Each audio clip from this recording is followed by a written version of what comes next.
Welcome to Days at Dogwood Canyon, a nature podcast brought to you by Dogwood Canyon Audubon Center in Cedar Hill, Texas.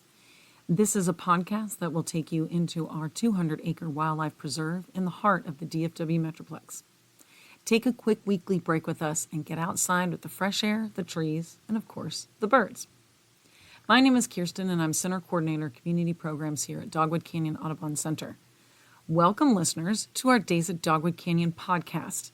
This is a podcast about nature, birds, plants, and us. We will talk about how we all rely on each other to live our best lives.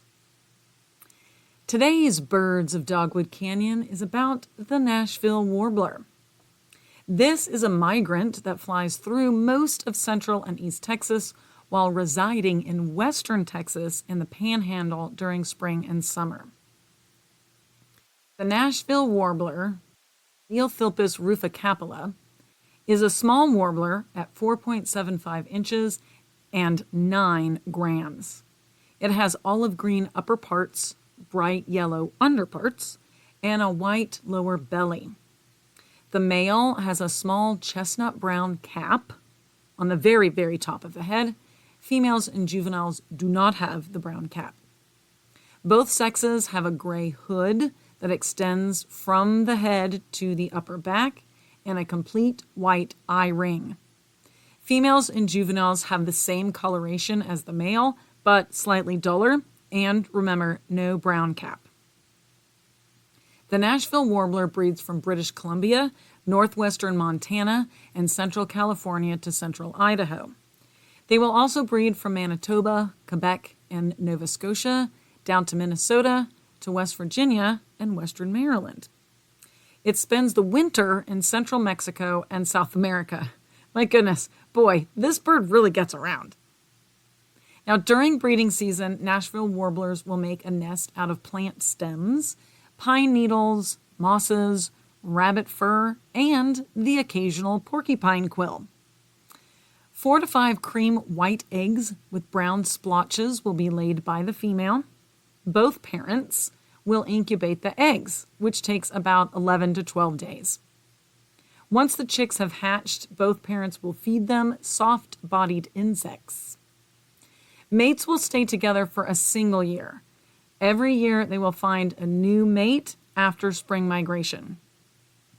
Males will typically arrive first to establish a territory and tune up the pipes to woo a female. For those of you that are in the flyways of migration, and those of you lucky enough to have these lovely warblers as spring and summer residents, listen for this.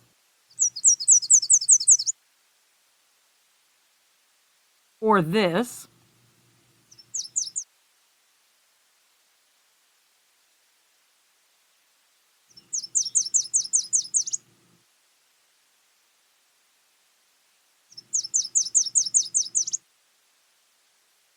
Or this.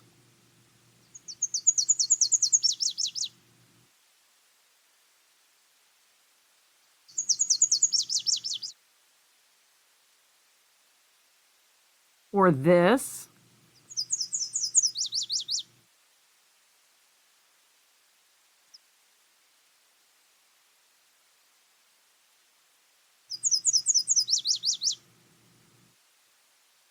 Or this. And you'll know you have a Nashville Warbler nearby. Most of the time, when I add the song part to the podcast, it's only one clip. Well, the Nashville Warbler can have a bit of variety in its song, so recognizing it can be a little tricky. A tip is to just listen for the tee-bit, tee-bit, tee-bit, chipper, chipper, chipper, chipper pattern, which will usually be presented in 2 distinct segments. Now, the variety exists because chicks learn from the male warbler that sings closest to them when they are developing. So this really is a case of like father, like son. Nashville warblers prefer thickets in open mixed forests or brushy swamp borders when they are breeding. This warbler does eat mainly insects, and they forage by gleaning prey from leaves. so you can usually see them in the mid-level of a forest, hopping among the branches looking for insects. Now, the name Nashville Warbler implies that you'll see a ton of these if you travel to Nashville, Tennessee. Nope. The Nashville Warbler only travels through Nashville, Tennessee during migration. They may only be there for a few days. Alexander Wilson named the bird after Nashville, Tennessee, because it was in that area that the first European naturalists saw the bird in 1811. So where and when can you see Nashville warblers at Dogwood Canyon Audubon Center? Well, we're in a flyway for spring migration, and we usually only see or hear them during mid-April.